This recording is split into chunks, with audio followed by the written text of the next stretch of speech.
அனைவருக்கும் அன்பான காலை வணக்கம். ரங்கோலி என்கின்ற தலைப்பில் நடைபெறுகின்ற இந்த 2 நாள் கூட்டத்திற்கு வருகை தந்து உரையாற்றுகின்ற நல்ல வாய்ப்பினை ஏற்படுத்தி கொடுத்த அனைத்து ரோட்டரி கிளப் பெருமக்களுக்கும் என்னுடைய நன்றியை தெரிவித்துக் கொள்கிறேன். நீங்கள் ரங்கோலி ஏன் பேர் வச்சிருக்கீங்கன்னு எனக்கு தெரியாது. ஆனால் நான் நினச்சி பார்க்குறேன், ரங்கோலி என்கிற அந்த கோலம் பல வண்ணங்களால் உருவாக்கப்பட்டது. ஒவ்வொரு வண்ணமும் தனக்குரிய அமைப்பிலேயும் எல்லையிலேயும் நின்று ஆனால் ஒன்றிணைந்து ஒரு அழகை கொடுக்கக்கூடியது. அப்படி பல்வேறு எண்ணங்களாலும் திறமைகளாலும் உள்ளவர்கள் தங்களுக்குரிய பங்களிப்பை செலுத்தி இதனை அழகுபடுத்தி கொண்டிருக்கிறார்கள் என்பதற்காகத்தான் இதற்கு ரங்கோலி என்று பெயர் வைத்திருக்கிறீர்கள் என்று நான் கருதுகின்றேன். ஒரு மனுஷனுக்கு மூளை, மனசு, உடம்பு 3 இருக்கு. மூளை நல்லா இருந்து மனசு நல்லா இருந்து உடம்பு நல்லா இல்லைன்னா என் பேர் பேஷண்ட். உடம்பு நல்லா இருந்து மனசு நல்லா இருந்து மூளை நல்லா இல்லைன்னா என் பேர் மென்டல். மூளையும் நல்லா இருந்து உடம்பு நல்லா இருந்து மனசு மட்டும் நல்லா இல்லைன்னா என் பேர் சைக்கோ. இந்த 3ம் எவனுக்கு ஒரே நேர்கோட்டில் பயணிக்கிறதோ அவன்தான் ஆரோக்கியமான மனிதன்.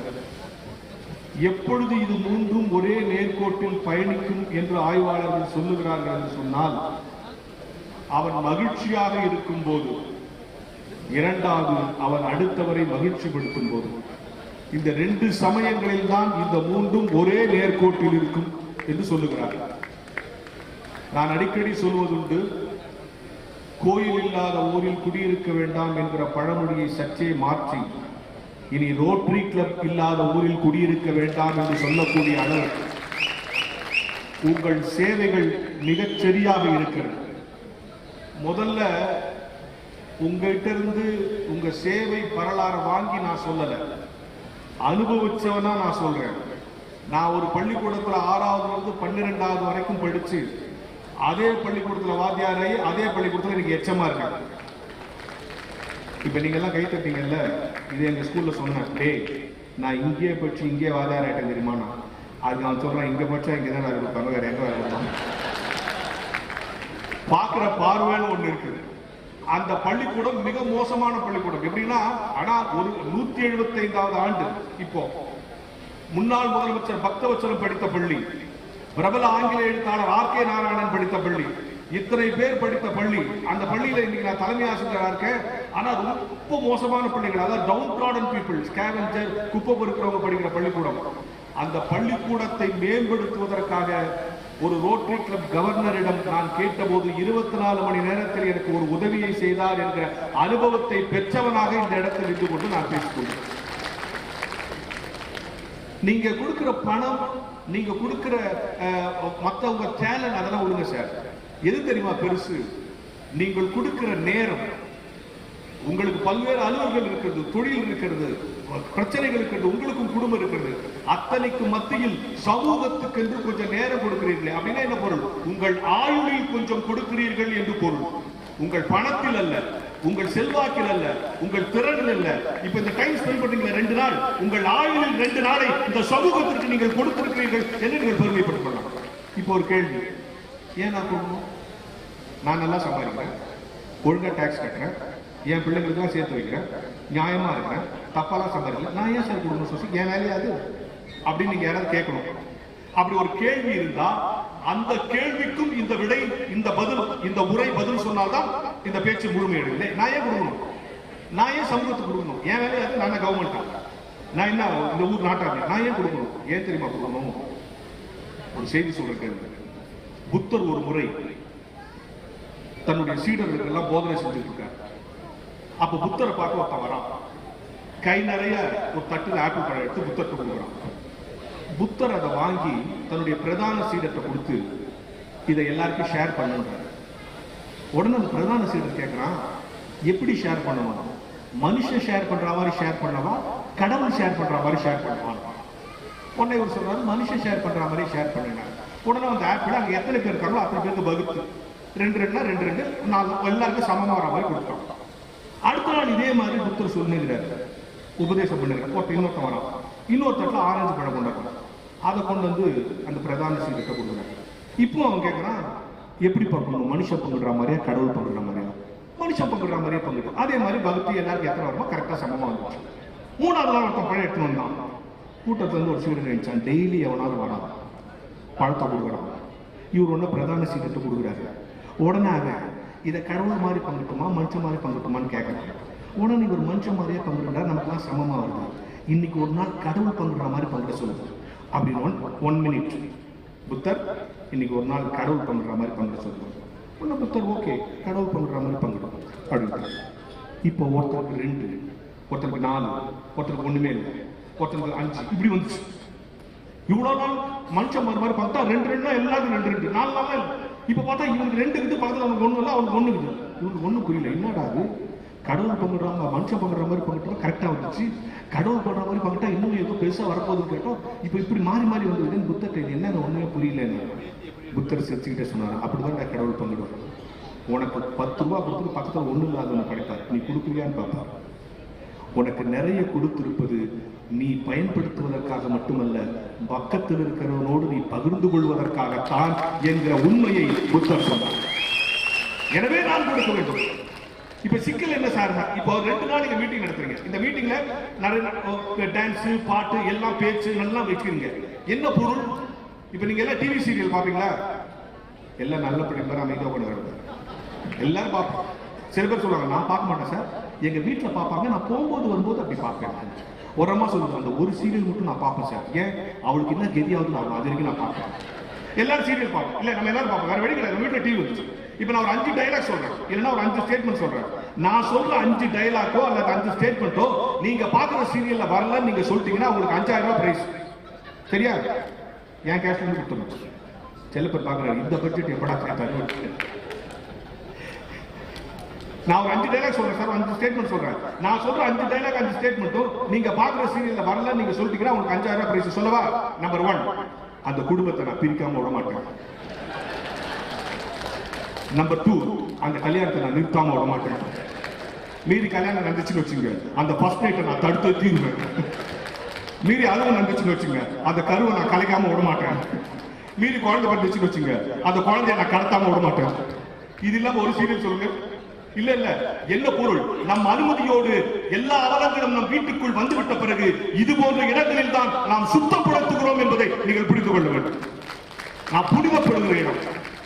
இன்னைக்கு சிக்கல் என்ன சார்னா, நீங்க நினைச்சிட்டு இருக்கீங்களா இந்த நாட்டை அரசு இயக்குகிறது என்று, இந்த நாட்டை பணக்காரர்கள் இயக்குகிறார்கள் என்று? ஒரு செய்தி சொல்லுவாங்க. ஒரு சயின்டிஸ்ட் என்ன பண்ணா, ஒரு எலியை பிடிச்சுக்கொண்டு ஆராய்ச்சி பண்ணி பிடிச்சுக்கொண்டா, அதுக்குள்ள வேற வேலை வந்துச்சு, அதை அப்படியே கூண்டு வச்சுட்டு வேற வேலையை பார்க்க போயிட்டான். கொஞ்ச நாள் கழிச்சு இவருக்கு டவுட் வச்சுன்னா, இந்த எலி 3 வேளை சாப்பிட்டு கம்முனுக்குது, இதுக்கு எதுக்கு வேலையை செய்ய மாட்டேன், இவன் தான் பிடிச்சுன்னு வந்தான், இதுக்கு வேலையை செய்ய மாட்டேன், இதுக்கு ஏதாவது ஒரு ட்ரைனிங் கொடுக்கணும்னு என்ன பண்ணிட்டான், ஒரு நாள் லஞ்ச் டைம்ல அதுக்கு சாப்பாடே வைக்கல. அது உள்ள கூண்டுக்குள்ள இப்படி அப்படி ஓடுது. அப்படி ஓடினே இருக்கும்போது என்ன பண்ண, நடுவில் ஒரு மணியை கொண்டு வந்து வச்சான். இப்படி ஓடுறப்ப அந்த மணியில இடிச்ச உடனே சாப்பாடு வச்சான். 2ஆம் நாள் அதே மாதிரி ஓடிச்சு, மணியில இடிச்ச உடனே சாப்பாடு வச்சான். 3 நாள் ஒன்று எலி புரிஞ்சுக்கிச்சு, ஆஹா மணியில இடிச்சாதான் இவன் சாப்பாடு வைக்கிறான். அடுத்த நாள்ல இருந்து ஃபர்ஸ்ட் உடனே நேரம் வந்து மணி ஒரு இடி இடிக்கும், அவன் சாப்பாடு வச்சான்.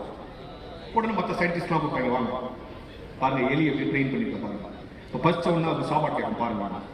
அதே மாதிரி 12 மணி ஆனோடனே மணி வச்சு சாப்பாடு வச்சான். ஒன்றும் மற்ற சயின்டிஸ்ட்லாம் பரவாயில்லையா, மற்ற மிருகங்களெல்லாம் ட்ரெயின் பண்றது கூட ஈஸி, எலியவே ட்ரெயின் பண்ணிருக்கே பெரிய ஆளு அப்படின்னு சொல்லி பாராட்டிட்டு போயிட்டாங்க. இப்போ கொஞ்ச நாள் கழிச்சு இன்னொரு எலியை, புது எலியை கொண்டு வந்து விட்டான். யார்? இந்த சயின்டிஸ்ட் உள்ள. இப்ப இந்த புது எலி பழைய எலியை பார்த்து கேட்டுச்சு, என்ன புடிச்சு நோட்டுக்கிறானே, என்ன பண்ணுவானு தெரியலையே, நீ ரொம்ப நாள் இங்க இருக்கிறிய, உன்னை என்ன பண்ணுவான், நம்மளை வெட்டுவானான்னு கேட்டுச்சு. அது புது எலி. இப்ப பழைய எலி சொல்லிச்சான், ஒன்னும் பயப்படாது, இவன் ஒரு முட்டாள், எவன் இந்த சயின்டிஸ்ட், இவன் ஒரு முட்டாள், ஒன்னும் தெரியாது. இப்ப நம்மளை புடிச்சு வந்தால நமக்கு சாப்பாடு வைக்கணும்னு தெரியாது. இப்ப நான் கேட்ட உடனே சாப்பாடு வைப்பேன் பாரு அப்படின்னு சொன்னா பத்தியா, இதுக்கு அவனுக்கு நான் 3 மாசம் ட்ரைனிங் கொடுத்தேன். எலி விஞ்ஞானி நினைத்துக் கொண்டிருக்கிறான் எலியை நாம் தான் படைக்கிறோம் என்று, எலி நினைத்துக் கொண்டிருக்கிறது விஞ்ஞானியே நாம் தான் படைக்கிறோம் என்று, அரசு நினைத்துக் கொண்டிருக்கிறது தன்னால் தான் இந்த நாடு இயங்குகிறது என்று. உங்களை போல தன்னார்வ நிறுவனங்கள் சேர்ந்துதான் இந்த நாடு இயங்குகிறது என்பதை நீங்கள் மறப்பட்டுக் கொள்ள. என்ன சிக்கல்னா சார், இன்னைக்கு எது இப்போ டான்ஸ் பாட்டு வச்சு நடுவில் பேச்சுன்னு வைக்கிறீங்க. ஒரு சமூகம் தன் மனசை, தன் உணர்வு, நீங்க யாரு நான் யாரு கேட்ட என்ன சொல்லுவீங்க? பேர் சொல்லுவீங்க, போஸ்ட் சொல்லுவீங்க, காஸ்ட் சொல்லுவீங்க, ஸ்டேட்டஸ் சொல்லுவீங்க, அட்ரஸ் சொல்லுவீங்க, ஊரை சொல்லுவீங்க. நீங்க நாளை யார் தெரியுமா? நமக்கு 4 ஐடென்டிட்டி. ஒண்ணு பிசிக்கல் ஐடென்டிட்டி, சொல்றோம்ல, குள்ளமா இருப்பார் சார், ஒல்லியா இருப்பார் சார், குண்டா இருப்பார் சார், சொல்றோம்ல, பிசிக்கல் ஐடென்டிட்டி. ரெண்டாவது இன்டெலெக்சுவல் ஐடென்டிட்டி, சார் நல்லா பாடுவார் சார், சூப்பரா பேசுவார் சார், நல்ல அட்மினிஸ்ட்ரேட்டர் சார், இன்டெலெக்சுவல் ஐடென்டிட்டி. மூணாவது எமோஷனல் ஐடென்டிட்டி, கோகார் சார், எஞ்செஞ்சு விடுவார் சார், எமோஷனல் ஐடென்டிட்டி. 3 ஐடென்டிட்டி. 4வது ஒரு ஐடென்டிட்டி, அதான் நம்ம மறந்துடுறோம். அங்கதான் நீங்க ஜெயிக்கிறீங்க. ரோட் எங்க ஜெயிக்குது? Physical identity it is differ, intellectual identity it is differ, emotional identity is differ based on our experience. ஆனா 4வது ஐடென்டிட்டி ஒன்று இருக்கு, interaction with other man, fellow being, சக மனிதனை எப்படி அணுகுகிறோம் என்கிற ஐடென்டிட்டி. ரோட்டரி கிளப்பா சார், அடுத்தவங்களுக்கு நல்லா செய்வாங்க சார், அதான் ஐடென்டிட்டி. அந்த இன்டராக்ட் பண்றீங்கல்ல, அந்த ஐடென்டிட்டி தான் ஜெயிக்கணும். என்ன ஆயிடும்னா சில நேரத்தில் எமோஷன் வந்துடும். அந்த இப்போ ஒரு நாள் திருச்சிக்கு போனோம் சார், அவசரமா ட்ரெயின்ல டிக்கெட் கிடைக்கல, பஸ்ல ஏறலாம், கோயம்பேடு போயிட்டு. பெரியவங்களா இருந்தாலும் சின்னவங்களா இருந்தாலும் என்ன செய்வோம்? என்ன ஆசைப்படுவோம்? பஸ்ல ஏறணும். கரெக்டா சொல்லுங்க, ஜெனரல் ரோட் கடனை, ஜெனரல் ரோட் சீட் கிடைக்கணும், ஜெனரல் ரோட் சீட் கிடைக்கும் வேண்டியே போறேன். ஜெனரல் ரோட் சீட் கிடைச்சு டப்புன்னு உட்காந்துட்டேன். நான் உட்காந்து பிறகு எனக்கு இன்னொரு கவலை, என்ன மாதிரியே குண்டா பக்கத்துல எவனோ வந்துட்டான், கடவுளே எவனோ ஒல்லியா வரணும், ஒல்லியா வரணும், ஒல்லியா வரணும். ஒருத்தன் ஒல்லியா போனான், நானே கூப்பிட்டேன், வாங்க பிரதர் வாங்க இங்க உட்காரு, ஏன்னா இருக்கு. உட்காந்து பிறகு தெரியும் ஃபுல் தண்ணி. நம்மளா ரொம்ப விலை கொடுத்து வாங்கிக்கணுமேட்டு மெதுவா எழுச்சி வேற சீட்டு போனாங்க. ஏன் அவங்கள டோன்ட் வரி பிரதர் சிடோன்றான், என்ன எழுச்சி போட மாட்டான். சரி அவனை வேணா நேரா ஜன்னலோரம் விட்டுறலான்னு, நீங்க வேணா ஜன்னலோரம் வந்துடுறீங்களான்னா காத்துப்பட்டா எனக்கு ஆவாது பிரதர். இப்ப அவனையும் உட்கார வைக்க முடியாது, நானும் எழுச்சி போக முடியாது.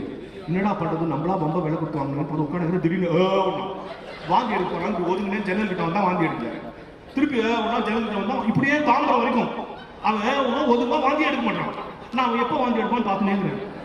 கல்யாணமான புதுசுல ஒய்ஃப் எப்போ வாந்தி எடுப்பான்னு பார்த்தாவது பிரயோஜனம் இருக்கு. இவன் எப்போ வாந்தி எடுப்பான்னு பார்த்து தாம்பரை தாண்டி எனக்கு கோவம் வந்துச்சு. என்ன வாந்தி எடுக்க போறியா, என் தலைமையில எழுதுட்டேன் கோவத்துல. இப்படி சொன்ன உடனே பின் சீட்ல இருந்து 2 பேர் சொல்றான், முன்னால 2 பேர் குடிச்சிட்டு நான் கலாட்டா பண்றான் பத்தியா. அதுக்குள்ள இன்னொருத்த சொல்றான், இவனாவது கொஞ்சம் குடிச்சிருப்பான், தலைமையில எடுன்னு சொல்றான் பத்தியா, அவன் நிறைய குடிச்சிருக்கான் போல. See, this is the society. நம்மை சமூகம் சரியாக புரிந்து கொள்ளும் என்று ஆசைப்படுவது தவறு, ஆனால் சமூகத்திற்கு நான் சரியானவர் என்று நிரூபித்துக் கொண்டிருப்பதுதான் வாழ்க்கை. ஒவ்வொரு நாளும் நான் தெரியாமல் என்ன தெரியுமா சார், உங்களுக்கு பழைய திரைப்பட நடிகர் பாலாஜி தெரியும். அவர் லைஃப்ல நடந்தது எது நம்ம தமிழ்நாட்டு மக்களுடைய நம்பிக்கை சொல்லு. பாலாஜி ஒரு நாள் ஷூட்டிங் போயிட்டு இருக்காரு, ஒரு லெவல் கிராசிங் வந்துச்சு, கார் நின்றுச்சு, உள்ள பாலாஜி இருக்காரு, கருப்பு கண்ணாடி, சினிமா ஆர்டிஸ்ட் கருப்பு கண்ணாடி போட்டிருப்பாங்கல்ல, உள்ள பாலாஜி இருக்காருன்னு தெரியல. ஒரு வயசான அம்மா அப்படியே பிச்சை எடுத்து வந்து கண்ணாடிக்கு வந்து ஐயா பிச்சை கேட்கு, அது பாலாஜி தான் இல்லை, ஏதோ கார். உடனே பாலாஜி பார்த்தாரு, சரி இவ்வளவு வயசான அம்மா கண்ணு தெரியாமட்டு அந்த கண்ணாடி கரவை மெதுவா இறக்கி ஒரு 50 ரூபாய் போடுறாரு அந்த தட்டுல. ஒண்ணு இந்த அம்மா அந்த 50 ரூபாய் பார்த்துட்டு அந்த கார் கண்ணாடி பார்த்து, எம்ஜிஆர் மவராசா நல்லா இருக்கணும் அப்படின்னு. உடனே பாலாஜி கார் விட்டு இறங்க, காசு போட்டது நான் பாலாஜி மாதிரி என்ன எம்ஜிஆர் இருக்கேன். அதுக்கு இந்த பாட்டு சொல்லிட்டான், அதெல்லாம் எனக்கு தெரியாதுங்க, ஏழைகளுக்கு காசு கொடுக்குறாருன்னா அது எம்ஜிஆரா தானே இருப்பாரு. இதுதான் எம்ஜிஆரின் பலம், இதுதான் அதிமுகவின் பலம். இன்னை வரைக்கும் நம் தமிழ் மக்கள் மத்தியில் ஒரு எண்ணத்தை விதைத்து ஜெயித்து விட்டால் சாமானியத்தில் மறக்க மாட்டார்கள். நம் தமிழ் மக்களின் நம்பிக்கை தான் பலமும் பலவீனம். உங்களுக்கு தெரியுமா, நம்மால் ஒண்ணு நம்பிட்டா லேசுல மாற மாட்டோம். ஒருத்த பூனியை முழுங்குற மாதிரி கனவு கண்டான் சார், பூனியை முழுங்குற மாதிரி. அடுத்த நாள் காலையில் டாக்டர் டாக்டர் நேற்று ஒரு பூனியை முழுங்கிட்டேன், வயிற்றுல இருந்து எடுங்க. அவர் சொன்னார், பூனை எல்லாம் முழுங்கிட்டு அப்படி இல்ல, நான் முழுங்கிட்டேன், நான் சொல்றேன், நீங்க நான் எக்ஸ்ரே எடுத்து பாருங்க. எக்ஸ்ரே எடுத்து பார்த்தா அது பூனை இல்லை போன்ட்டார். இவன் நம்பல இன்னொரு டாக்டர் போனான், அவன் எக்ஸ்ரே எடுத்துட்டான், அவன் பூனை எடுத்து இல்லைட்டான். இது மாதிரி 15 டாக்டர் போனான், 15 பேர் எக்ஸ்ரே எடுத்து பூனை இல்லைன்ட்டான். 16வது டாக்டர் போனான், அந்த டாக்டர் தான் கண்டுபிடிச்சான் இவன் பூனையை முழுங்கிட்டு தான் நம்பலாம் பாரு. அந்த நம்பிக்கையை வெளியேற்றா போதும்னு சொல்லிட்டு என்ன பண்ணா, எக்ஸ்ரே இவனே பூனையை வரைச்சி, ஆமாப்பா நீ பூனையை முழுங்கிக்கிற கரெக்ட் பண்ண, பரவாயில்ல முட்டா போய் 15 டாக்டர் எடுக்கல, நீங்க எப்படி எடுத்துக்கணும். அவன் தான் லைட்டை போட்டுன்னு எடுத்துக்கிறான், அப்பா பூனை வெளியே வரல, நான் இருட்டில் எட்ட கப்புன்னு பிடிச்சிட்டேன். அருமையான டாக்டர் கண்டுபிடிச்ச நீங்க தான் வெளியிடணும். நீ ஒண்ணு கவலைப்படாத, நாளைக்கு நான் எடுத்துறேன்னு சொல்லிட்டு அவன் வெளியே வச்சு கம்ப்யூட்டர் போட்டு சொன்னான்.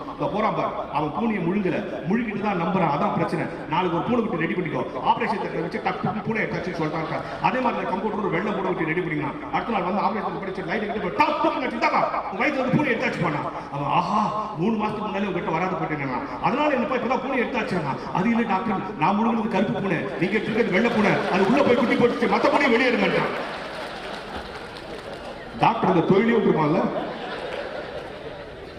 எனக்கு அன்பானவர்களே, வாழ்வின் யதார்த்தம் என்பது எது தெரியுமா? இப்ப நான் பேசும்போது நடுநடுல இந்த அவை என் பக்கமே இருக்க வேண்டும். இந்த அவையில் ஒருவர் கூட என் பேச்சிலிருந்து கவனத்திலிருந்து மாறிவிடக் கூடாது என்பதற்காக அவ்வப்பொழுது உங்கள் முகங்களை பார்த்துக் கொண்டே, உங்களை சிரிக்க வைத்துக் கொண்டே ஏதேனும் சொல்லிக் கொண்டிருக்கேன். ஏன் தெரியுமா? மனசுங்கிற விஷயம் மூளையோட உடம்போட பெருசு. நிறைய பெண்கள் இருக்காங்க. 2 பெண்களை முன்னால் கூப்பிட்டு 1/2 கிலோ பருப்பு உப்பு புளி மிளகாய் கொடுத்து சாம்பார் வைங்கன்னா 2 சாம்பார் ஒன்னா இருக்குமா வேற வேறமா இருக்குமா? வேற இருக்குன்னு ஆம்பளைங்கலாம் சொல்றாங்க. எங்களை கேள்வியா, நாங்க தான் தின்றோம். ஏன் வேற வேற மாதிரி இருக்குது? ஒரே கடையில் வாங்கின பருப்பு உப்பு புளி மிளகா ஒரே மாதிரி சமைக்கிறாங்க, ஏன் வேற வேற மாதிரி இருக்குது? கைப்போக்கமா இப்படி சொல்லிதான் ரொம்ப காலமா நம்ம ஏமாற்றிருக்காங்க. கைப்போக்கம் ஒன்று கிடையவே கிடையாது தெரியுமா? சமையலுக்கு ருசி உப்பில் இல்லை, பருப்பில் இல்லை, புளியில் இல்லை, சமைக்கிற பெண்ணின் மனநிலையில் இருக்கிறது. எங்க அம்மா சமைக்கிறது என் பையனுக்கு சாம்பார், எங்க அம்மா சமைக்கிறது என் பையனுக்கு சாம்பார்னா பிடிக்க போடுவோம், சூடா போடணும், வந்துடும் அவன் நல்லா சாப்பிடும். அப்படி சாப்பிட்டாங்கன்னா அந்த சாம்பார் வேற மாதிரி இருக்கும். அதை விட்டுட்டு சனி இதுக்கு வச்சு கொட்டியே வாழ்நாளெல்லாம் வீழா போகுது அப்படி சாப்பிட்டாங்கன்னா அந்த சாம்பார் வேற மாதிரி இருக்கும்ல. அப்ப சமையலுக்கே மனநிலை முக்கியம்னா வாழ்வில் ஜெயிப்பதற்கு நல்ல மனநிலை முக்கியம் இல்லையா? அதுக்குதான் இந்த கான்ஃபரன்ஸ். இந்த 2 நாள் உங்களுக்கு மனநிலையை சரிப்படுத்தி அனுப்பி இந்த சமூகத்தை எதிர்கொள்கிற பொறுப்பு சார். என்னன்னா சார், வரலாறு யாரை ஞாபகம் வைத்துக் கொள்ளும்? யாரை ஞாபகம் வைத்துக் கொள்ளும்? அப்துல் கலாம் அவர் இறந்த போது எங்க தெருவில் இருக்க ரிக்ஷாக்காரன் கூட படத்தை வச்சு மாற போட்டான். அவனுக்கு அப்துல் கலாமுக்கு சம்பந்தமே இல்லை. ஏடா நீ நல்ல மனுஷன் சார், நல்ல மனுஷன் சார். அப்துல் கலாம் நல்ல மனுஷங்கிறதுக்கு உங்களுக்கு 1000 உதாரணம் தெரியும். பேச்சாளராக இருக்கிற எங்களுக்கு 2000 உதாரணம் தெரியும் இல்லையா? ஒரு செய்தி சொல்லவா, நீங்க மறந்துடக்கூடாது. வரலாறு யாரை ஞாபகம் வைத்துக் கொள்ளும்? ரோட்டரி கிளப் மாநாடு என்பதற்காகவோ, என்னை பேச அழைத்திருக்கிறீர்கள் என்பதற்காகவோ, இந்த அவை இவ்வளவு அமைதியாக இவ்வளவு பரபரப்புக்கு இடையிலே பேச்சை கேட்கிறது என்பதற்காக சொல்லவில்லை. இந்த அவையை விட்டு வெளியே போகும்போது 3 பெருமைகளோடு நீங்கள் வெளியே போக வேண்டும். 1, நான் ரோட்டரி கிளப் மெம்பராக இருப்பதற்கு பெருமைப்படுகிறேன் என்று பெருமைப்பட்டுக் கொள்ள வேண்டும். 2, இந்த அவையில் நான் ஒரு புதிய செய்தியை தெரிந்து கொண்டேன் என்று நீங்கள் பெருமைப்பட்டுக் கொள்ள வேண்டும். 3, என்னை வரலாறு ஞாபகம் வைத்துக் கொள்ள ஏதாவது செய்ய வேண்டும் என்கிற தீர்மானத்தோடு வெளியே போகும். அப்படி போனா இந்த செலவு யூஸ் இல்லைன்னா வேஸ்ட். சரியா? அப்துல் கலாம் பத்தி ஒரு 2 செய்தி சொல்லிட்டு நான் முடிச்சிடறேன், எனக்கான நேரம் முடிய போகுது. 2 செய்தி. 1 வரலாற்று செய்தி, இன்னொன்னு இலக்கிய செய்தி. 2 உங்களுக்கு தேவையான. சரியா? வரலாற்று செய்தி. அப்துல் கலாம் ஏன் இவ்வளவு எல்லாரும் கொண்டாடுறாங்க? ஏன் இவ்வளவு கொண்டாடுறாங்க? அப்துல் கலாம் ஜனாதிபதி முதல் நாள் போறாரு, ஜனாதிபதி மாறி போறாரு. First day, the day 1.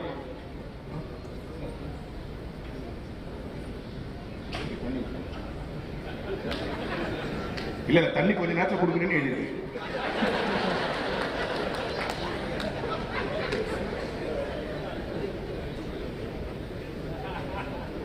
Abdul Kalam ஜனாதிபதி முதல் நாள் ஜனாதிபதி மாளிகைக்குள்ள போறார். First day. நான் கதையா சொல்ல, அவருடைய உதவியாளராக இருந்தவர் ஒரு புக் எழுதியிருக்கார். அந்த புக்கில் இருந்து செய்தி சொல்றேன். ஏன் இப்பெல்லாம் அப்படி சொல்றோம்னா, இந்த பேச்சாளர்லாம் ஏதாவது ஒன்று சொல்லிட்டு போயிடுவாங்க சார் அப்படின்ற ஒரு பேச்சு வந்து, அதனால நான் ஆத்தன்டிக்கா எந்த புக்கில் இருந்து எப்படி படிச்சேன்னு சொல்லணும்ல. முதல் நாள் உள்ள போறாரு. இந்த கேட் அந்த வாசல்ல ஒரு விசில் வச்சு தலைப்பா வச்சு ஒருத்தருப்பான்ல, அவன் இவரை பார்த்த உடனே உட்கார்றான். வழக்கமா மரியாதை பண்ணணும்னா என்ன பண்ணணும்? பார்த்த உடனே எழுந்திருக்கணும். இவன் உட்கார்றான். என்னடா நம்மளை பார்த்தோன்னு உட்கார்றான். உட்கார்ந்து என்ன பண்றான்? இவரு ஷூவை கேட்டு போறான். என்னன்னா, ஜனாதிபதிக்கு முன்னால வெள்ளக்கார நேரத்துல வைஸ்ராய்னு ஒரு போஸ்ட் இருந்துச்சுல்ல, அந்த போஸ்ட்ல ஷூவை கேட்டதுக்குன்னே ஒரு அப்பாயின்மெண்ட் வச்சுக்கிறான். அது இன்னும் கண்டினியூ ஆகுது. நம்ம கவர்மெண்ட் சென்ட்ரல் கவர்மெண்ட் போஸ்ட் ஷூவை கேட்கறது. அதை கேட்டு போறான். ஒன்னு Abdul Kalam, what are you doing? உங்க ஷூவை கேட்டு போறான். ஏன் ஷூவை கேட்டு நீ போன்ட்டார். சுத்திக்கிறோன்னு ஆசை. நான் வந்தவொன்னு ஒருத்தர் வேலையை விட்டு தூக்கிட்டாரு. அவன் அந்த ஷூவை கேட்டவன் 4 நாள் கட்டி ஹிந்தியில நோ சொல்றான். What is saying? இல்லை, அவனுக்கு 4 பிள்ளைங்க இருக்குது, நீங்க வந்தவொன்னு வேலையை விட்டு எடுத்துட்டீங்களே. இந்த வேலை தான் செய்வானான்னு சொன்னேன். என் சுகர் கேட்ட எனக்கு தெரியும். பின்னால் போய் முகல் தோட்டத்தில் தண்ணி ஊற்றி சொல்லி மாற்றியாச்சு, போர்ட்ஃபோலியோ மாற்றியாச்சு. இது என்னைக்கு நடந்துச்சு? அவர் ஜனாதிபதியான முதல் நாள், டே 1. சரியா? 5 வருஷம் ஜனாதிபதியா இருந்துட்டார். லாஸ்ட் டே வெளியே வராரு. அவரு ஒரு IAS 2-3 சூட்கேஸ் வெளியே வராரு. லாஸ்ட் டே அந்த வேலையை விட்டு அந்த இடத்துல நீங்க ஒருத்தர் வேலையை விட்டு எடுத்தனே எங்க வேண்டாம், நீங்க தானே பின்னால தண்ணி கூப்பிடுங்க. பேசுங்க கூப்பிடுறாரு. அவங்க அழுதுனா ஐயா போறீங்களா அப்படின்னு கண் கலங்குறான். அப்ப ஜனாதிபதி சொன்னார், இன்னும் அன்னைக்கு ஒன்று வேலை விட்டு எடுத்துட்டு ரொம்ப வருத்தப்பட்டியே, இன்னைக்கு என்ன வேலையை விட்டு எடுத்துருக்க தெரியுமா? அவனுக்கு என்ன சொல்றதுன்னு தெரியல. அப்படி சொன்ன உடனே தண்ணியில ஒழுங்கா தெளிக்கிறியா? தெளிக்கிறேன். என் சூட்கேஸ் மேல தண்ணி தெளிங்க. அவளுக்கு ஒன்றும் புரியல. ஏன் சூட்கேஸ் மேல தண்ணி? IAS ஆஃபீஸர் சொன்னா உள்ள ஒரு ஃபைல் இருக்கும், நீங்க படிக்கிற புக் இருக்கு, ட்ரெஸ் இருக்கு, ஏன் தண்ணி தெளிக்க சொல்லு. தெளிச்சாச்சு. தெளித்தவுடன் அப்துல் கலாம் சொன்னார், ஏன் தெரியுமா தண்ணி தெளிக்க சொன்னேன்? நாளைக்கு ஜனாதிபதி மாளிகையின் தூசை கூட அப்துல் கலாம் எடுத்துக்கொண்டு போய்விட்டார் என்று எவரும் சொல்லிவிடக்கூடாது. இவரை தான் வரலாறு ஞாபகம் வைத்துக் கொள்ளும். எவன் கொடுத்து விட்டு போகிறானோ அவனை வரலாறு ஞாபகம் வைத்துக் கொள்ளும். எவன் எடுத்துக் கொண்டு போகிறானோ அவனை வரலாறு ஞாபகம் வைத்துக் கொள்ளும். நீங்கள் சமூகத்துக்கு கொடுக்கிறீர்கள் வரலாறு. நீங்க யோசித்து பாருங்களேன், இன்னைக்கு இருக்கிற சமூகம் ஒரு இறுக்கமான சமூகமா இருக்கு, ஒரு பரபரப்பான சமூகமா இருக்கு. இல்ல நம்ம லெஷர் டிவில பார்த்தா அதுல 1000 பிரச்சனை. சீரியல் பார்த்தா எவ்வளவு ஒருத்தி 3 வருஷமா அழுதுனேங்கிறாங்க. ஒருத்தி டெய்லி அழுகுறான், 3 வருஷமா அழுகுறான். அவன் அங்க அழுகுறானா, அதை பார்த்து நம்ம வீட்டுல உட்காந்து அது இங்க பார்த்து இது இங்க உட்காந்து அழுகுது. நான் கேட்கிறேன், அவன் தான் அழுகுறா, நீ அழுகுறான். அவன் ஏன் அழுகுறான்னு தெரியல, அதனால நான் அழுகுறேன். ஒரு நாள் நடிக்கிற பொண்ணே கேட்டேன், ஏமா 3 வருஷமா அழுது, ஏமா அழுகுறானா? எனக்கு தெரியாது சார், டைரக்டர் அழு சொல்றாரு, நான் அழுகுறேன். நான் ஏன் அழுகுறேன்னு எனக்கே தெரியல சார். ஒரு நாள் அந்த டைரக்டரே கேட்டேன், ஏன்னா 3 வருஷம் ஒரு பொம்பளை பிள்ளை அழி வச்சுக்க, இது ஒரு நல்லா இருக்குதானா? அவன் சொன்னான், சஸ்பென்ஸ். அவன் ஏன் அழுகுறான்னு தெரிஞ்சா சீரியல் முடிச்சுடுவான். எப்படா சீரியல் முடியணும்னா அவன் ஏன் அழுகுறான்னு எனக்கு தெரிஞ்சா முடிச்சுடுவான். இது ஒரு இறுக்கமான ஒரு மெட்ராஸ்ல காலையில் 8 மணிக்கு யார் வீட்டுக்கு இருப்பாங்க? 8 மணிக்கு ஏன் சார்? கோயம்புத்தூர் மெட்ராஸ் கோயம்புத்தூர் 8 மணிக்கு யார் வீட்டுக்கு இருப்பாங்க? வீட்டுக்குள்ளேயே ஓடிக்கிட்டே இருப்பாங்க. அது அந்த வீட்டில் ஸ்கூலுக்கு போற ஒரு குழந்தை சொல்லி ஷூவை காணும், சாக்ஸை காணும், கையை காணும், அதை காணும், இதை காணும். சில தாய்மார்கள் குழந்தைக்கு சூற விட்டு பார்த்தா நீங்க ஜென்மத்துக்கு சாப்பிட மாட்டீங்க. அப்படி வெடிச்சு போட்டு தின்னு தின்னு தின்னு ஆட்டோக்காரன் தான் தின்னு ஆட்டோ வரைக்கும் தொடுத்துட்டே போய் ஊட்டி ஒரு நாள் ஒரு அம்மா அவசரத்தில் ஆட்டோக்காரனை கூட்டிடுச்சு. அவன் சாப்பிட்டு நாளைக்கு வரட்டான். அந்த கையை போட்டு இப்படி இறுக்கி கட்டி அந்த குழந்தைய கொண்டு ஆட்டோ கொண்டு திருச்சி அந்த ஆட்டோ கொண்டு ஸ்கூலுக்குள்ள கொட்டி அங்க ஒரு மிஸ் இருக்கும், உள்ள நோட்டோன்னா கீப் குவாய்ட், குழந்தைங்க பேசணும் தான் ஸ்கூலுக்கு அனுப்புறாங்க. அதனால தான் 3:30 மணிக்கு தமிழ்நாடு முழுக்க இருக்கிற எல்லா ஸ்கூல் வாசல் நின்று பாருங்க, பெல் அடிச்சோன்னா எல்லா பேரும் தீ பிடிச்சி விட்டுருந்து தச்சோடி அந்த மாதிரி ஓடிடும். வந்துடும் எவனாவது நின்று நேரம் வந்து பார்த்துருக்கீங்களா? அதே காலேஜ் ஸ்கூலுக்குள்ள போகும்போது சாவு போகிற மாதிரி போன குடிக்கணுமா இல்லையா? அப்போ இந்த முறைமையிலிருந்து இந்த அழுக்கிலிருந்து சார் ஒண்ணு வேணாம். நம்ம ஊர்ல இப்ப கல்யாணம் மாதிரி நடந்தா சார்? அந்த காலத்துல யாராவது கல்யாணத்துக்கு பத்திரிக்கை வச்சா, யார் பத்திரிக்கை வச்சாங்களோ அவங்க மண்டபத்து வாசல் நிற்பாங்க, வாங்க வாங்க வாங்க கொடுக்கல. இப்ப அதுக்கு ஒரு பொம்மை வச்சிருக்கான், வந்தா வாங்க விளையாட்டு பொம்மை. பன்னீர் தெளிக்கிறது நம்மளால நேரம் அதுக்கு ஒரு மிஷின் கண்டுபிடிச்சாங்க. அப்போ பன்னீர் பறிச்சுனே இருக்கு. எங்க ஊருக்காரர்கிட்ட ஃபேன் நடிச்சாரு முன்னாள் போய் நின்று மொத்த பன்னீர் வாரிக்கிட்டு தப்புக்கிட்டே நிற்கிறான். என்ன மாப்பிள்ள ஃபேன் நடிச்சு பண்ணினா எல்லா பன்னீரும் ஏன் மேல அடிச்சு. சோறு இப்ப கல்யாணத்துல உட்கார வச்சுதான் சோறு போடுறதுல, அது பேர் என்ன சார்? நீங்க சும்மா ஸ்டைலா பர்ஃபெக்ட் தட்டை தூக்கின்னு சோறு வாங்கினேன்னு அர்த்தம். ஏய் மச்சான் நீங்க பஃபே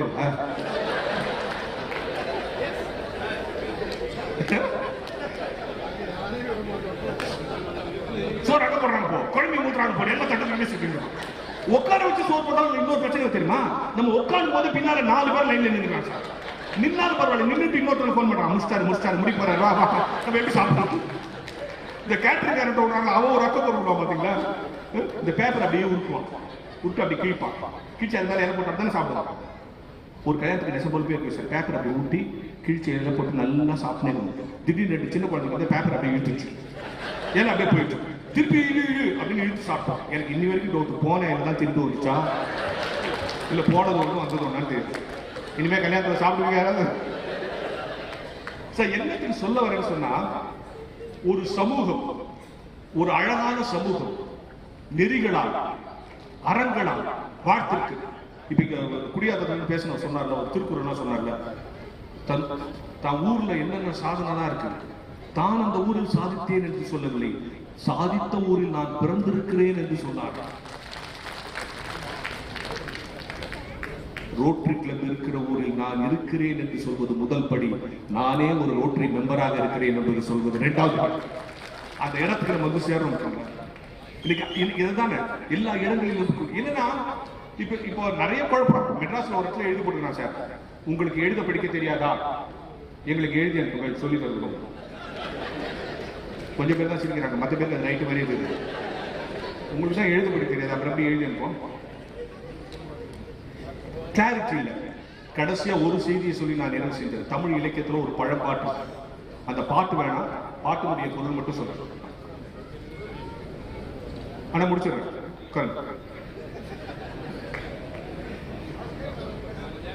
ரைட், உட்காருங்க. தமிழ் இலக்கியத்துல ஒரு பழம்பாட்டு பாட்டு விட்டுருங்க, அந்த பொருள் சொல்றீங்க. நம்ம வீட்டுல இந்த மூட்டை பூச்சி இருந்தா நம்ம மருந்து அடிப்போம்ல, சில பேர் அந்த பாய் தலைகாயெல்லாம் போட்டு வெயில்ல காய வைப்பாங்க. எனக்கு நல்லா, நான் சின்ன வயசுல எங்க அம்மா சுடு தண்ணி பிடிச்சி பாய் ஓட்டலாம் ஊற்றுவாங்க. என்னன்னா மூட்டை பூச்சி சாப்பிடுவோம். அது மாதிரி ஒரு பையன் போய் அவங்க அம்மாட்ட, அம்மா நேற்றிரவெல்லாம் நான் தூங்கவில்லை, மூட்டை பூச்சி தொல்லை அப்படின்னு சொல்றான். உடனே அடுத்த நாள் அவங்க அம்மா என்ன பண்றதா, பாய் தலைகாயெல்லாம் போட்டு வெயில்ல ஒரு கரும்பு எடுத்து டம்மு டம்முன்னு அடிக்கிறாங்க அந்த பெட்டு பாய். அப்ப அந்த பக்கமா ஒரு தமிழ் புலவன் போறான், தாயே என்ன செய்கிறாய்? உடனே இந்த தமிழ் தாய் சொல்றா, என் மகன் நேற்றிரவெல்லாம் தூங்கவில்லை, மூட்டை பூச்சி தொல்லை, எனவே இந்த பாய் தலைகாணியை அடிக்கிறேன். உடனே இந்த புலவன் கேட்கிறானா, உன் மகனை கிடைச்சது மூட்டை பூச்சியா பாய் தலைகாணியா? அதுக்கு அந்த தமிழ் தாய் பதில் சொன்னாலாம், மூட்டை பூச்சி தான். இப்ப புலவன் கேட்கிறான், பிறகு ஏன் பாய் தலைகாணியை அடிக்கிறாய்? கேள்வி ரைட்டா இல்லையா? அதற்கு அந்த தமிழ் தாய் பதில் சொன்னாலாம், புலவரே நீங்கள் கேட்டது சரிதான், என் மகனை கிடைத்தது மூட்டை பூச்சி தான், பாய் தலகாணி இல்லை. இருந்தாலும் பாய் தலகாணி ஏன் தெரியுமா அடிக்கிறேன்? தப்பான ஆளோடு சகவாசம் வைத்திருந்தது அல்லவா, அதனால் அடிக்கிறேன்னு சொன்னான். காற்று இருக்கிறது, பூவோடு சகவாசம் வைத்தால் அதற்கு பேர் வாசம், நம் மூக்கோடு சகவாசம் வைத்தால் அதற்கு பேர் மூச்சு, புல்லாங்கோடு சகவாசம் வைத்தால் அதற்கு பெயர் இசை, சாக்கடையோடு சகவாசம் வைத்தால் அதற்கு பெயர் நாச்சம். நாம் யாரோடு சகவாசம் வைக்கிறோம் என்பதை பொறுத்துத்தான் நமக்கான பெயர் தீர்மானிக்கப்படும்.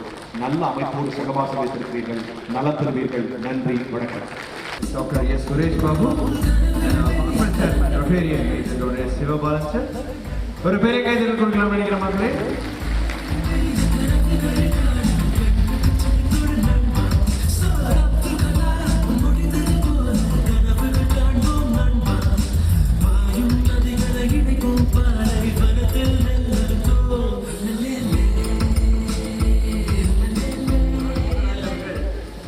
ரோட்டரி ஃபவுண்டேஷன், தி ரோட்டரி ஃபவுண்டேஷன், ரோட்டரி அறக்கட்டளையின் அத்தனை முதல் வரை அத்துப்படியாக படித்திருக்கிறார் நமக்கு தெரியும்.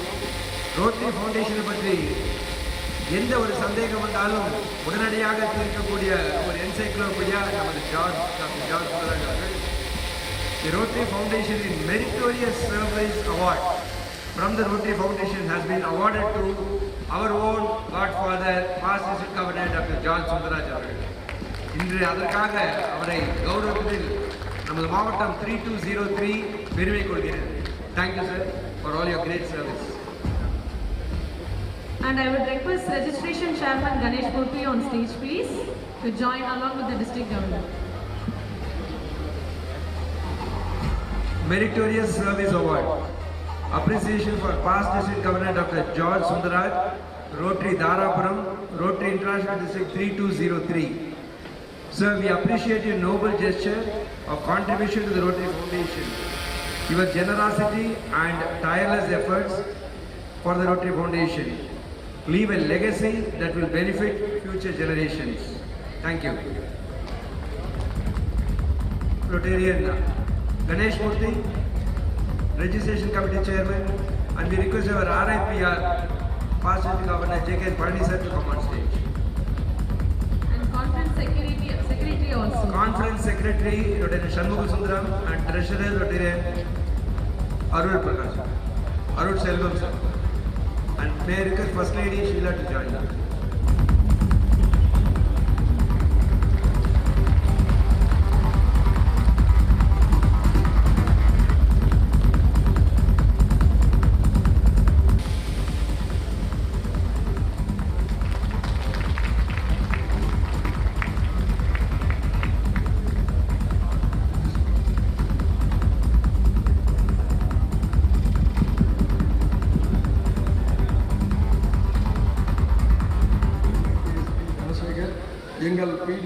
நாராயணசாமி அண்ணா, பிடிஜி இளங்குமரன் அண்ணா, செயலாளர் பெருமோன், பொருளாளர் செந்தில்குமார் மற்றும் அனைவருக்கும் எனது கனிவான நன்றியை தெரிவித்துக் கொள்கிறேன். இந்த ரங்கோலி மாவட்ட மாநாட்டின் தலைவர் திரு சிவபாலன் அவர்கள் எனக்கு மாவட்ட மாநாட்டை ஒருங்கிணைக்கும் வாய்ப்பு முதல் ஃப்ளெக்ஸ் ஒட்டும் கமிட்டி வரை பல்வேறு பணிகளை கொடுத்திருந்தாலும் என் மனதிற்கு என்றும் நினைவில் கொள்ளும் வகையில் நினைக்கும் போதெல்லாம் உணர்வு பெருக்கெடுக்கும் இந்த அறிமுக உரை வாய்ப்பை வழங்கியதற்காக எனது நன்றியை தெரிவித்துக் கொள்கிறேன். இன்று நம்முடன் கலந்து கொள்வதற்காக வந்துள்ளவர் சுமார் 30 ஆண்டுகளாக இந்தியாவின் நாடாளுமன்றத்தில், மக்களவையிலும் மாநிலங்களவையிலும் சமூக நீதியின் குரலாகவும் நாட்டின் முக்கியமான விவகாரங்களில் சட்ட திருத்தத்திலும் உறுதியான அழுத்தமான தனது கருத்துக்களை வழங்கி இந்திய ஒன்றியத்தின் பாதையை நெறிப்படுத்தி இந்த நாட்டின் கவனத்தை ஈர்க்கும் எங்கள் கொள்கை சுடர் ஐயா திருச்சி சிவா அவர்கள். ஐயா அவர்கள் மே 15, 1954ஆம் ஆண்டு திருச்சி மாவட்டத்தில் பிறந்தவர். இவரது மனைவி திருமதி தேவிகா ராணி மற்றும் இவர்களுக்கு காயத்ரி, சூர்யா, பத்மபிரியா என்ற 3 பிள்ளைகள் உள்ளனர். திராவிட இயக்கத்தின் பெரும் சிந்தனைகளால் வடிவமைக்கப்பட்டவர். சாதி, மதம், இனம் என எந்த எல்லைகளுக்கும் அடிமையாகாமல் சமூக நீதிக்காக தனது வாழ்க்கையை அர்ப்பணித்தவர். 1976ஆம் ஆண்டு நிசா சட்டத்தின் கீழ் கைது செய்யப்பட்டு ஓராண்டுக்கு மேல் சிறையில் இருந்து தனது சமூக உணர்வை நிரூபித்தவர். இலங்கை தமிழர்களுக்காக நலனுக்காக நாடாளுமன்றத்தில் அதிகமாக குரல் கொடுத்தவர்களில் இவரும் ஒருவர். நூல்கள் பலவற்றையும் முரசொலி உட்பட பல்வேறு பத்திரிகைகள், பல சமுதாய விழிப்புணர்வு மற்றும் அரசியல் கட்டுரைகளை எழுதியவர். இவர் எழுதிய நூல்களில் தலைநகரில் தமிழன், குற்றவாளி கூண்டில் சாக்ரட்டிஸ் என்ற நூல்கள் புகழ்பெற்ற நூல்களாகும். ஐயா திருச்சி சிவா அவர்கள் திமுக மாணவர் அணியின் ஒருங்கிணைப்பாளராகவும், இளைஞர் அணியின் துணைச் செயலாளராகவும், மாநில மாணவர் அணியின் செயலாளராகவும் பல்வேறு கட்சி பொறுப்புகளை சிறப்பாக வகித்துள்ளார். 3 முறை மாநிலங்களவையிலும் 3 முறை மக்களவையிலும் மேலும் 1 முறை மாநிலங்களவை இடைத்தேர்தலிலும் தேர்ந்தெடுக்கப்பட்டுள்ளார். 2019ஆம் ஆண்டு சிறந்த நாடாளுமன்ற உறுப்பினராக தேர்வு செய்யப்பட்டவர் என்பது பெருமைக்குரியது. கடந்த 45 ஆண்டுகளுக்கு பிறகு 2015ஆம் ஆண்டு இவர் கொண்டு வந்த திருநங்கைகளுக்கு சம உரிமை வழங்கும் தனியவர் மசோதா மக்களவையில் நிறைவேற்றப்பட்டதும் மாபெரும் சாதனையாக கருதப்படுகிறது. சானிட்டரி நாப்கின், பெண்கள் பயன்படுத்தும் சானிட்டரி நாப்கின்களுக்கு ஜிஎஸ்டி விலக்கு வழங்குவதில் ஐயாவின் பங்கு மிகப்பெரியது. நீட், குடியுரிமை திருத்த மசோதா, விவசாயிகள் மசோதா ஆகியவற்றிற்கு எதிராக வலியுறுத்தியவர். நரிக்குறவர் சமூகத்திற்கு உரிமை கோரி குரல் கொடுத்தவர். நாடாளுமன்ற விவாதங்களில் 484 முறைக்கு மேல் கலந்து கொண்டவர். 701 நாடாளுமன்ற கேள்விகளை எழுப்பியுள்ளார். 7 தனிநபர் மசோதாக்களை தாக்கல் செய்துள்ளார். இவர் அமெரிக்கா, ஆஸ்திரேலியா, சீனா, பிரான்ஸ், ஜெர்மனி, சிங்கப்பூர், துபாய் உட்பட பல்வேறு நாடுகளில் இந்திய அரசு பிரதிநிதியாக கலந்து கொண்டுள்ளார். இவருக்கு உலக அமைதி கூட்டமைப்பு உலக அமைதிக்கான விருதை 2020ஆம் ஆண்டு வழங்கி கௌரவப்படுத்தியுள்ளது. சிறந்த எழுத்தாளர், இலக்கியவாதி, மனம் கவரும் நம்மை வசியப்படுத்தும் பேச்சாளர், அருமையான பாடகர். ஐயா பாட போறீங்க இன்னைக்கு ஒரு பாட்டு எங்களுக்காக. சமூக சேவையின் மூத்த முன்னோடி, படிப்பு, படைப்புத்திறன், சினிமா என பல துறைகளிலும் ஈடுபாடு கொண்டவர். அவரது சேவைகள், சாதனைகள் மற்றும் சமூகத்திற்கு அளித்திருக்கும் உறுதியான பங்களிப்புகளுக்கு நாம் எல்லாம் அவருக்கும் அவர் சார்ந்த அமைப்பிற்கும் நன்றி சொல்லி பாராட்டுவோம். ஒரு மாபெரும் சகாப்தம் ஐயா திருச்சி சிவா அவர்களோடு ஒற்ற உணர்வு மற்றும் கொள்கை கொண்டவன் என்பதால் இந்த அறிமுகம் செய்யும் வாய்ப்பை எனக்கு வழங்கியதற்கு அண்ணன் சிவபாலன் மற்றும் கவர்னர் உட்பட அனைவருக்கும் நன்றி கூறி விடைபெறுகிறேன். நன்றி, வணக்கம்.